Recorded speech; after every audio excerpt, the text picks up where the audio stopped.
Aloha. Tell you what, here's a couple exercises to get you going. This is the one I teach to every student, regardless if they've been playing for 20 or 30 years. It's called a spider exercise. What it happens, we put our first finger on the first fret, second finger on the second fret, third finger on the third fret, and fourth finger, believe it or not, on the fourth fret, whilst keeping those fingers playing down. We have a tendency to let our fingers do what we call baby doe legs, where when we stand up, it feels like we're gonna fall down. Concept is our fingers aren't generally strong enough to support themselves and to get mobility. So to build finger muscle and get those tendons moving well, we play downstroke, downstroke, downstroke, downstroke.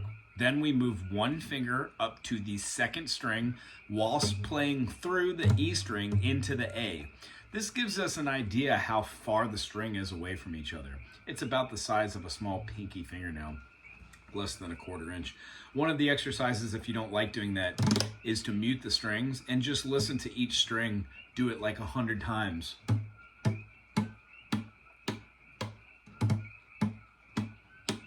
Try and get it as even as possible. If you go too fast, you miss the point of the purpose of this whole thing, but it eventually turns into rhythm. And what you want to do is be able to measure the amount of time and space that there are between those two notes.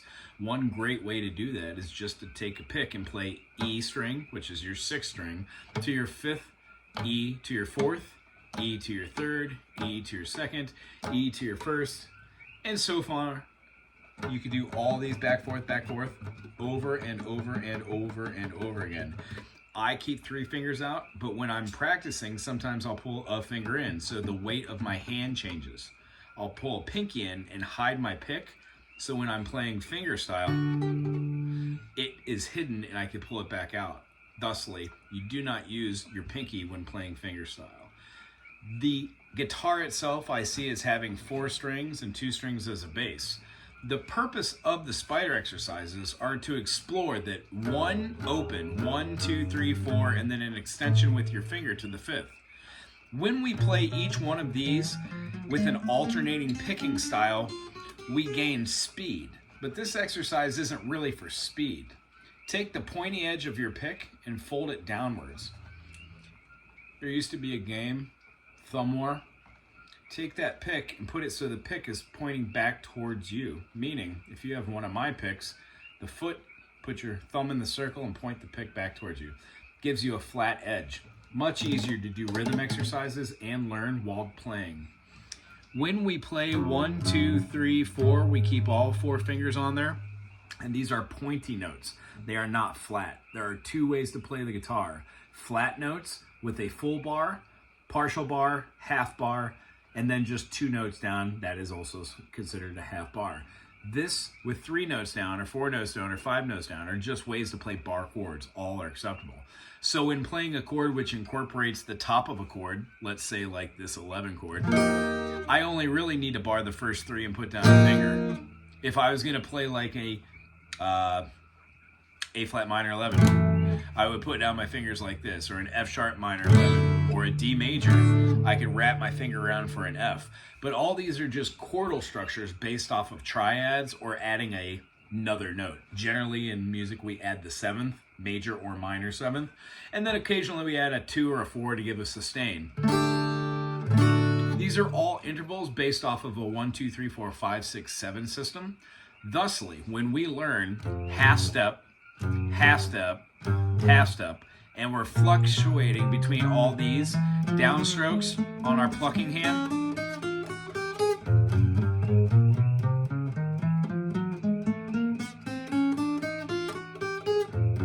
these are all downstrokes playing 8th notes going all the way through these, all the way up. I could be counting 1 and 2 and 3 and 4 and 1 and 2 and 3 and 4. But you at least see it this way. We have 6 strings, which means we've got 24 opportunities to move each finger up and down the fretboard. When we play, one of the things we want to do is be in tune. The key we are in, G, when we put one finger from our spider exercises up another, that note becomes the note of the string above you, the A string. It happens like that for every string, except for the one string named after the key of the guitar, G. You only go up 4 notes. A complete spider exercise, then the note above that is a B, should be in unison with the note you're playing, and then you return back to the 5-note rule to tune your guitar. Thusly, A at the 5th fret is A open, D at the 5th fret on the A string is open, on the D string you get a G, on the G string at the 4th you get a B, and then on the B string at the 5th you get an E, thusly giving you a perfectly symmetrical guitar. Harmonics are played by putting your finger over the metal fretting, not in the middle of the fret where every other note should be played. When we play a series of notes together that might seem awkward, they always will form some sort of chord that can be analyzed. So what we do is we look again at those half step plus a half step equals a whole step or a major second. A half step plus a half step plus a half step equals a minor third. And the extension of our next finger equals a major third. So when we start talking about distances between notes, if we were to play, let's say, a C major, the book describes it as having a root, a 1, a tonic. The reason why I teach from C major is because C major has no sharps and no flats, meaning out of all of the notes that are possible, C, C sharp, D, D sharp, E, E sharp or F, F sharp, G, G sharp or A flat, A sharp or B flat, B, and then C, we have, or B sharp is a C, and then E sharp is that F. We have the possibility of having 12 notes. Well, going horizontally like this, we can see that playing a C major, C, D, E, F, G, A, B, C, can be played with our 3rd finger utilizing 3rd fret, 2nd fret, 1st fret, and open notes. And when we change that C major from C, D, E, F, G, A, B, C, representing C major, D minor, E minor, F major, G major, A minor, and then B diminished, we see ourselves seeing all 7 notes of a diatonic scale. Not every single note possible, but just 7 main ones. The reason why it's called diatonic are the 2 chords involved, C major and A minor, share the same key signature. Thusly, when you go up 6 notes, C, D, E, F, G, A, that note will be the relative minor. When we play C from our 2nd finger, C, D, E, F, G, A, B, C, we utilize the same concept of spider exercises, except now we're not playing on our 2-3. We play 3rd fret, 5th fret, skip a finger, skip a fret. Our 1st finger is then aligned for the next note. 2nd finger will fall down a half step because in a major scale, it is a whole step, half step. Then it has a whole step, and a half step. When we change the C major from this scale to our 3rd scale, beginning with our 1st finger, we played at the 3rd fret, 5th fret, and 7th fret, all on the A string, the 5 string. We then go up to play the F, the G, and the A on the D string, 3rd fret, 5th fret, and 7th fret. And then we use our secondary finger, the middle finger, to do a half step to our resolution C. If we have all 3 scales back to back, they would look like this.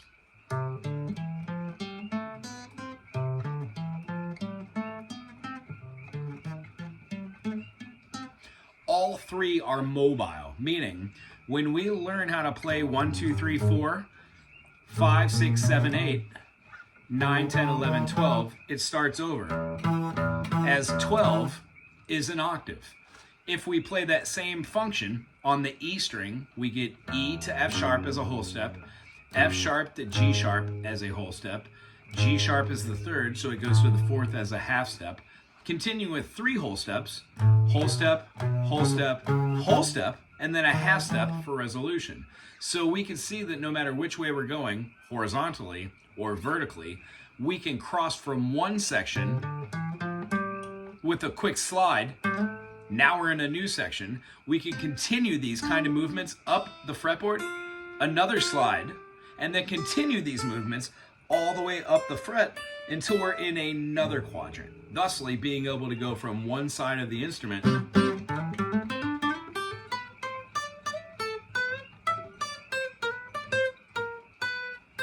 to another. And we will learn how to play shapes like what looks like the D major right here, what looks like a D minor right here for an E minor, what looks like a D minor right here for an F sharp minor, what looks like the D here at the fourth for the major, because the 1, the 4, and the 5 are always major, thusly the same shape. And when we realize there really are only 3 shapes that we ever play in a major chord, E major, E minor gives you your whole outlook all the way to the 7th. Major with 2 fingerings, and then we move it. So the second exercise that we have is called a teeter-totter. First one was spider exercises. It's the foundation of everything you do. When I wake up in the morning and stretch out my hand, the first thing I do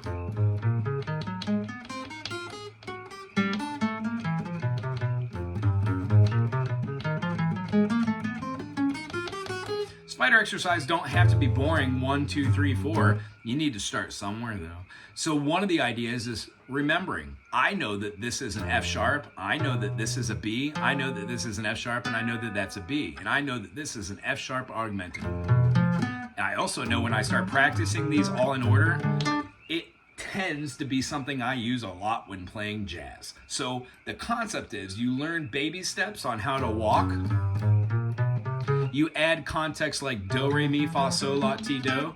We learn from that scale how to play modes, which are C major is C Ionian, D minor is D Dorian, E minor is E Phrygian, F major is going to be F Lydian. We're going to have G major as being G Mixolydian. We're going to have A as being A Aeolian. We're going to have B as being B Locrian. And when we play B Locrian, it relates and it has multiple ways of playing a diminished back to our 1. Thusly, you can play a C major anywhere over this whole guitar as long as you learn the cage system, along with the process of what I'm showing you called the Nashville system or the number system. It allows you to take progressions like 1, 1, 1, 4, 4, 5, 5, 5, 1, 1, 4, 4, and turn that into another key. Let's say A, 1, 1, 1, 4, 4, 5, 5, 5, 1, 4, 4. Or we could use modulation keys, which are considered the 7th of a key. We will learn that the root, the Ionian, is based off of the tonic. The note next to it is called the subtonic. The note next to it is called the mediant, that determines major or minor. The subdominant holds a little bit of tension. Our 5 chord in every key holds the most tension besides the 7. They're versatile. We generally use the 5 as a dominant chord to act like the diminished very often. The 6, the minor of the key, is the harmonic or the natural minor, meaning all the notes in C are all the notes in A minor. What happens? We learn those: G major, E minor, F major, D minor, B flat major, G minor. So what happens is we go through a period of learning, and that's all based off of what you alluded to, the circle of fifths. I'll show you how to say C has no sharps and flats out of 7 notes. C, D, E, F, G, A, B, C. When we use 1, 2, 3, 4, 5 and say C, D, E, F, G, we find ourselves at G, which has the first sharp. That sharp is F sharp. So when we play G, they all have natural notes except for that first sharp. G, A, B, C, D, E, F sharp, G. Thusly, the scale you're learning, C major, no matter where you play it, makes a scale. D, E, F sharp, G, A, B, C sharp, D. A, B, C sharp, D, E, F sharp, G sharp, A. F sharp, G sharp, A sharp, B, C sharp, D sharp, E sharp, F sharp. Every key has a key signature, and the more we play them, the more you will learn them. But it all starts with C, C, C, and it's based off of being able to play spider exercises to get your fingers able to go, which is super fast, I understand. But that's kind of what we want as players. We want to understand the basics and why this works over the top. Eventually, we will get to the place where you understand on your own through vocabulary, and you plateau with me and you get another teacher, but you will at least find how to practice. Here's how I practice. What you've learned today is to start slow and simple at 40 beats, 60 beats, and then 80 beats doing spiders. Downstroke, downstroke, downstroke, downstroke. Move your finger. Downstroke, downstroke, downstroke, downstroke. Move your finger. Downstroke, downstroke, downstroke, downstroke. Move your finger. When we continue to do this process at that 40 beats per minute and go right down to the bottom, it gives us a feeling of having a home base. That's what we want to accomplish on 1 through 4, 5 through 8, and then 9 through 12. So if you spend your time just doing spider exercises 5 minutes every day, 20 minutes every day, 45 minutes every day, it will pay off. I do not know what you're practicing now for an hour and a half, but I play for like 2 or 3 hours a day. And honestly, I go over just a regimen.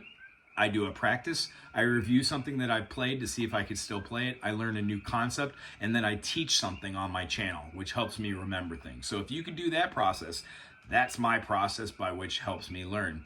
The secondary thing that we were alluding to is called the teeter tots, and that's what I'm going to leave you on. Remember, spider exercises, where it's at. Builds muscle, gives you functionality, I guess I would say. Secondary here, teeter tots are this. Pick 2 chords. Don't care what they are. I'm going to show you D major and E major. Here is a D major.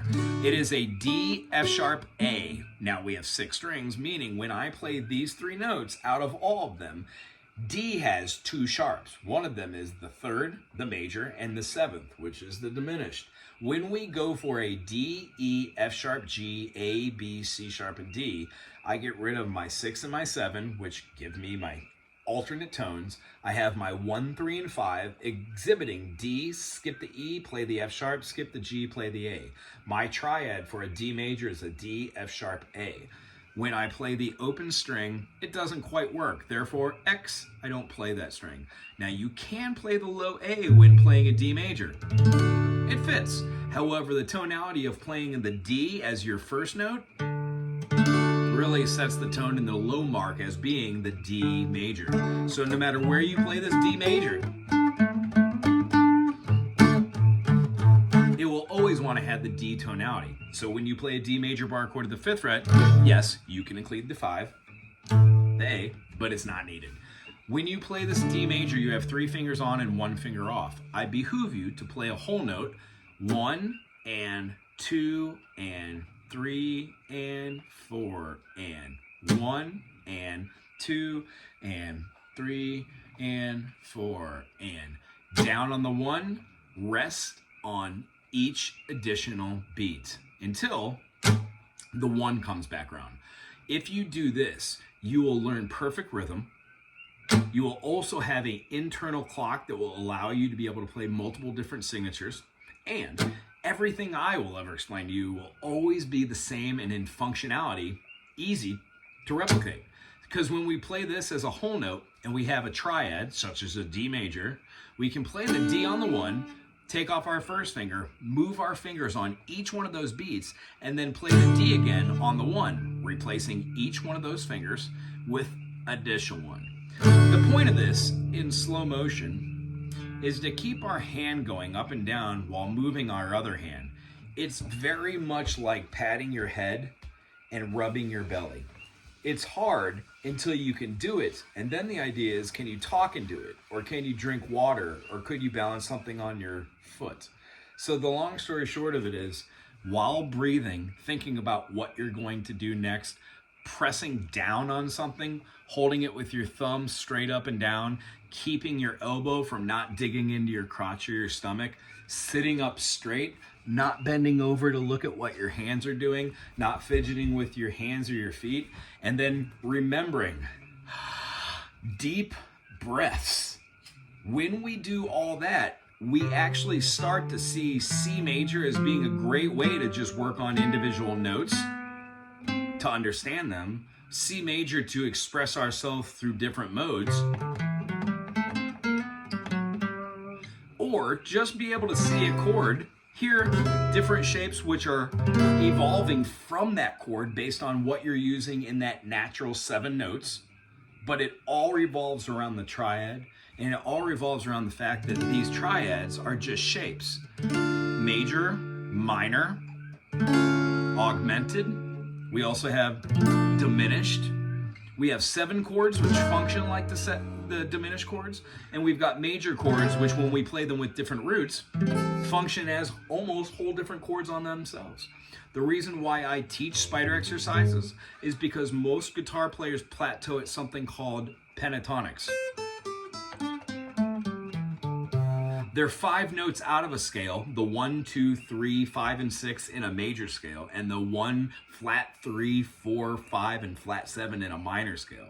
When we play these, most guitar players, that's what they play over. And there's a wind down the road, do. They'll be like, and no matter how good you get at pentatonics, the reason why some people use pentatonics in addition to other things they do is because they're just a little bit of seasoning, just like salt or pepper. That's our baseline. When we think about using modes that move from one point to another, that's based off of an interval. And I would love to talk theory with you all day, but for here, down, up, down, place a finger on each one, and then strum on the 1, and 2, and 3, and 4. Might seem kind of boring, but I can guarantee you, if you can move your fingers between the same chord, the purpose of this is to be able to move it up a half step and bar the whole first fret, so you can now play a D sharp major or a E major or an F, and you don't have to rely on the same chords taught in the book. This is how to move up the fretboard.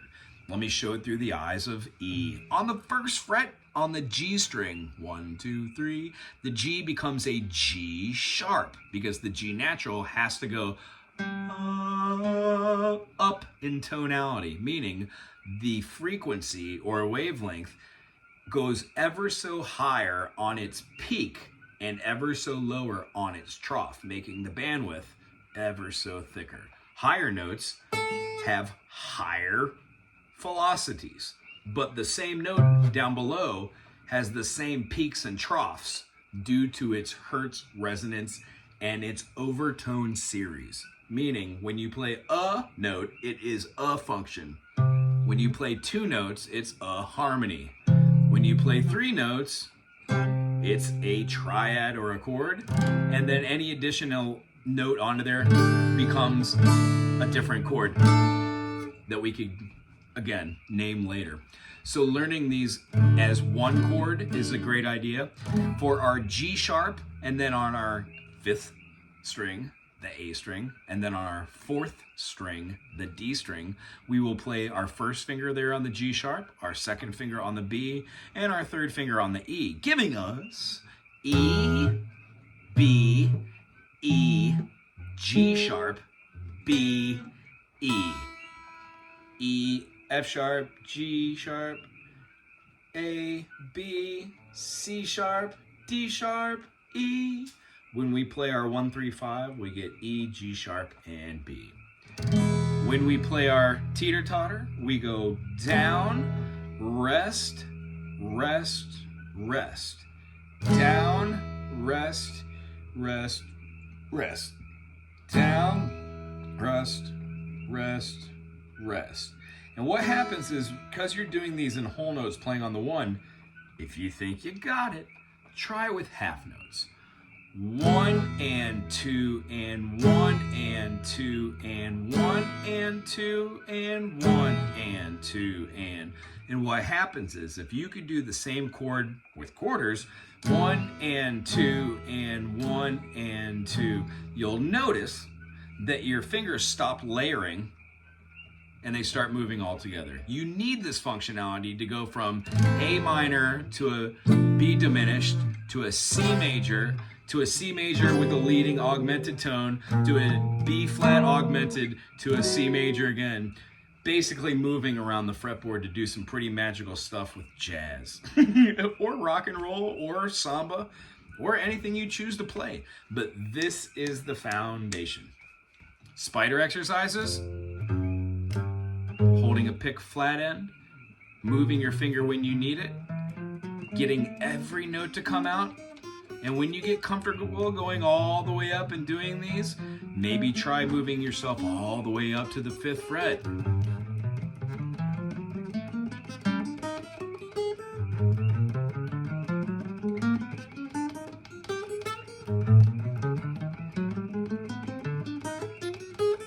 If you can do the 5th fret, and you can keep this 5th fret going after doing what I just did, a walk up on the 5th fret, and your hand does not cramp up here, here, here, here, here, here, and here, and you could do that for 25 to 30 minutes, then you do not need to do spider exercises like that anymore. By the time you're able to just keep doing that without your fingers really, really, really hurting or cramping, then you're ready to just move on as far as that goes. But you will always find yourself doing some level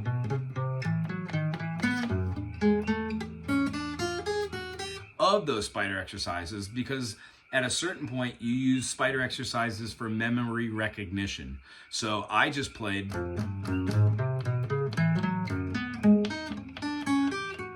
something like that.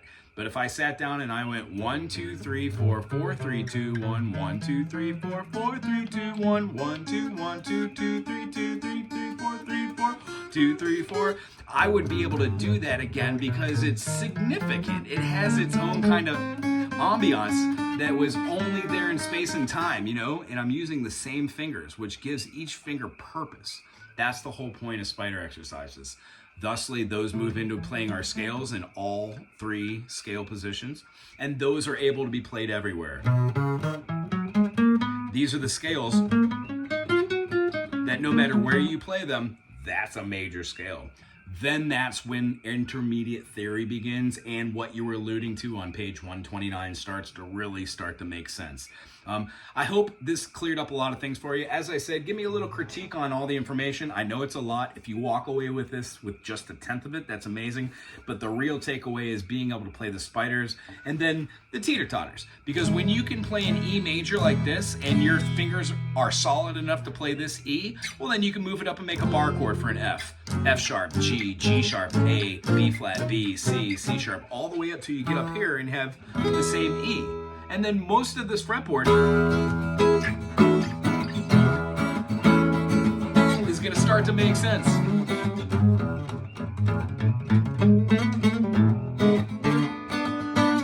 And music really begins to actually start take form, and it's lots of fun. And also, teeter-totters really help when you're going from like an E major to an E major, because if you could go from an E major to an E major, you can go from an A to an A to an A to an A, and each one of these A shapes is used for different types of music.